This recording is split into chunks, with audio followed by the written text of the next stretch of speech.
George Joseph, ഇവിടെ ഈ Rubin Lal എന്ന് പറയുന്ന ഞങ്ങളുടെ റിപ്പോർട്ടർ ആരാണ്? ഒരു പാമ്പ് പിടിച്ചവൻ, 10-26 വയസ്സുകാരൻ. എന്താണ് ആദിവാസി മേഖലയിലൊക്കെ, ആദിവാസി ഊരുകളിലൊക്കെ, വീരാങ്കുടിയിലൊക്കെ എന്താണ് കുഞ്ഞുകുട്ടി പരാധീനങ്ങൾക്ക് എല്ലാവരുമായി നേർക്കുന്ന ഒരു ബന്ധമുള്ള, അവരുടെ പ്രശ്നങ്ങളിൽ സജീവമായി ഇടപെടുന്നത്. അത് റൂബിൻ മാത്രം, റൂബിൻ്റെ അച്ഛൻ സഖാവ് മണിലാൽ തൊട്ട് അങ്ങനെയാണ്. അവരുടെ ചോരയിലുള്ളതാണ് ആ സേവന ദൗത്യം. നോക്കൂ ശ്രീ ജോർജ് ജോസഫ്, ഒരു ചൊരുക്കിൻ്റെ പേരിൽ, ഒരു ഈഗോ ക്ലാഷിൻ്റെ പേരിൽ ഒരു പരമസാധു മനുഷ്യനെ പൂർണ്ണമായി തകർത്ത് കളയാൻ അധികാരത്തിൻ്റെ മാമലകൾ കൈകോർത്ത് ഒന്നായി നിൽപ്പാണ്. ആരാണ് മറുവശത്ത്? ഒരു 26-കാരൻ ഒരു മാധ്യമപ്രവർത്തകൻ ഒറ്റയ്ക്ക് നിൽക്കുന്നു. അധികാരത്തിൻ്റെ മാമലകൾ ആഭ്യന്തര വകുപ്പാകട്ടെ, വനം വകുപ്പാകട്ടെ, ഉന്നത ഉദ്യോഗസ്ഥരാവട്ടെ, കൈകോർത്ത് നശിപ്പിച്ച് നാറാണക്കല്ലാക്കി മുടിക്കാൻ വേണ്ടി ഒറ്റയ്ക്ക് നിൽപ്പാണ്. ഈ കൊടിയ ജാഗ്രതയുടെ 100 ജാഗ്രത പോരെ ശ്രീ ജോർജ് ജോസഫ്?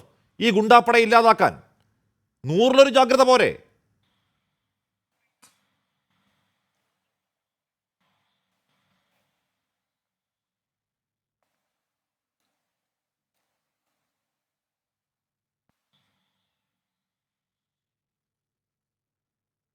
അനുസരിച്ച് ഫോർത്ത് എസ്റ്റേറ്റിന് പ്രവർത്തിക്കാൻ ഇന്ത്യയിൽ അവകാശമുണ്ട്, അധികാരമുണ്ട്. ഈ സത്യങ്ങളെല്ലാം വെളിയിലോട്ട് കൊണ്ടുവരുന്നത് മാധ്യമപ്രവർത്തകരാണ്. ഒരു ഫോറസ്റ്റിൽ അകത്തൂടെ നടക്കാനായിട്ട് 10-20 പേര് ഗ്രൂപ്പ് അനുവദിച്ച് പൈസ വാങ്ങുന്നവരല്ലേ ഫോറസ്റ്റുകാർ?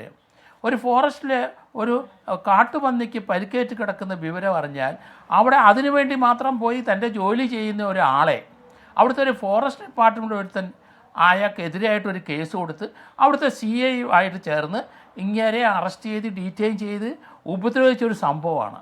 എന്ത് റൈറ്റാണ് അവർക്കുള്ളതെന്ന് എനിക്ക് മനസ്സിലാകുന്നില്ല. അങ്ങേരെ ധർമ്മം ചെയ്യുകയാണ്, അദ്ദേഹത്തിൻ്റെ ഡ്യൂട്ടി ചെയ്യുകയാണ്. അത് ഇന്ത്യൻ ഭരണഘടന കൊടുത്തതാണ്. അത് മനസ്സിലാക്കിയില്ല അവരാരും. അത് നമ്മൾ നോക്കിക്കോണം. ഒരാൾ ഒറ്റയ്ക്ക് എന്ത് നശിപ്പിക്കാനാണ് കാട്ടിപ്പോയത്? ആ ജീവിയുടെ കാര്യത്തിൽ അദ്ദേഹം ഒരു ഫോട്ടോഗ്രാഫി ചെയ്യാനും ആ പരിക്കേറ്റ് കിടക്കുന്നതിനും അതിന് വെളിയിൽ കൊണ്ട് നമ്മൾ അറിഞ്ഞത് എങ്ങനെയാണ്? അദ്ദേഹം ഒറ്റയ്ക്ക് ആ കാട്ടിപ്പോയതുകൊണ്ടല്ലേ. നേരത്തെ ഒരു മാധ്യമപ്രവർത്തകൻ കാട്ടിൽ ഇങ്ങനെ ആനയുടെ ശല്യം കണ്ട് പാലക്കാട് ഉണ്ടായപ്പം പിന്നിക്കൂടെ വന്നൊരു ആന അദ്ദേഹത്തിനെ കൊന്ന ചരിത്രം ഈ അടുത്ത ഒരു 2 മാസത്തിനകത്താണ് അതും ഉണ്ടായത്. അപ്പോൾ ആ ഒരു കാര്യം അതേപ്പറ്റി ഞാൻ പറഞ്ഞുകൊണ്ട് ആ ക്യാമറാമാന്റെ മരണത്തിൽ, ആന ചവിട്ടിക്കൊന്ന ആ ക്യാമറാമാന്റെ മരണത്തിൽ പോലും ഈ സൈബർ ഇടത്തിൽ വെറുപ്പിന്റെ വക്താക്കൾക്ക് ആനന്ദ നൃത്തമാണ് കേട്ടോ. പോട്ടെ, അത് വേറൊരു വിഷയം. ശ്രീ ജോർജ് ജോസഫ്, അത് നിൽക്കട്ടെ. അത് തന്നെ ശ്രീ റെജി ലൂക്കോസ് പറഞ്ഞത്, വെടിവെക്കണം റെജി ലൂക്കോസ്. ഞാൻ പൂന്തറ SA ആയിരിക്കുന്ന സമയത്താണ് കമ്മൂളർ റേറ്റുണ്ടായപ്പം അവിടെ വെടിവെച്ചു. സിറ്റി പോലീസ് കമ്മീഷണർ ഉൾപ്പെടെ ഞങ്ങളെല്ലാവരും വെടിവെച്ച് 5 പേര് മരിച്ചിട്ടുണ്ട്.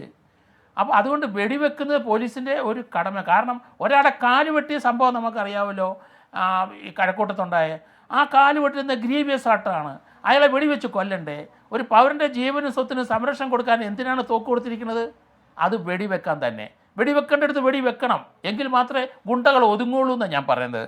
അതുപോലെ തന്നെ ഈ മുഖ്യമന്ത്രി ഏതായാലും നല്ലൊരു കാര്യം ചെയ്തു. ഞാൻ വിചാരിച്ച് സസ്പെൻഡ് ചെയ്യില്ല എന്ന്. കാരണം ഇയാൾ പാർട്ടിയുടെ ആളാണ്.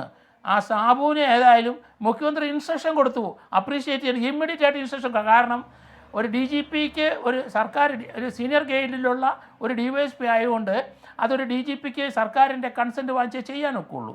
അതുകൊണ്ട് ആ 3 ലോക്കൽ പോലീസ് അംഗങ്ങളെ ആലപ്പുഴ SP സസ്പെൻഡ് ചെയ്തു. ഞാൻ വിചാരിച്ച ആൾ രക്ഷപ്പെടുന്നു. കൃത്യമായി മുഖ്യമന്ത്രി ഇൻസ്ട്രക്ഷൻ കൊടുത്തു. അപ്രീഷിയേറ്റ് ചെയ്യേണ്ട കാര്യമാണ്. കാരണം ഇതുപോലെയുള്ള കുറേ ആൾക്കാർക്കെതിരായി ഈ മുഖ്യമന്ത്രി നടപടിയെടുത്തത് ഞാൻ അപ്രീഷിയേറ്റ് ചെയ്തിട്ടുണ്ട്. കാരണം 59 പേരെ പിരിച്ചുവിടാനായിട്ട് കേരളത്തിലെ ഏത് ഗവൺമെൻറ്റാണ് ഇതിനു മുമ്പ് ആ കാര്യത്തിലൊക്കെ നമ്മൾ അംഗീകരിച്ചു കൊടുത്തേ പറ്റുള്ളൂ. ഒരു നടപടി എടുത്തിട്ടില്ല. അതിൽ 22 പേരെ പിരിച്ചുവിട്ടു. തിരുവനന്തപുരത്തെ ഓം പ്രകാശിൻ്റെ വീട്ടിൽ നിതിൻ എന്ന 2 ഗുണ്ടകൾ ഇരിക്കുന്നിടത്ത് അവരുടെ പ്രശ്നം തീർക്കാനായിട്ട് 2 DYSPമാർ ആ വീട്ടിൽ പോയിരിക്കുന്നു. അവരെ സർക്കാർ റിമൂവ് ചെയ്ത് കളഞ്ഞെന്ന് നമ്മൾ മനസ്സിലാക്കിക്കോണം. അങ്ങനെയുള്ള നടപടി നടക്കും. കാരണം ഇയാൾ പെൻഷൻ വാങ്ങില്ല ഇനി. കാരണം അത് ഫാഗ് എൻഡിൽ അദ്ദേഹത്തിന് ഇതുപോലെ ഒരു മ്ലേച്ഛമായ പ്രവൃത്തി ചെയ്തുകൊണ്ട് അത് സർക്കാരിനോ പൊതുജനങ്ങൾക്കോ അംഗീകരിക്കാൻ കഴിയില്ല. അതുകൊണ്ട് പോലീസിൽ ജനങ്ങൾക്കുള്ള വിശ്വാസം നഷ്ടപ്പെടുന്ന സംഭവങ്ങളായി പോയി.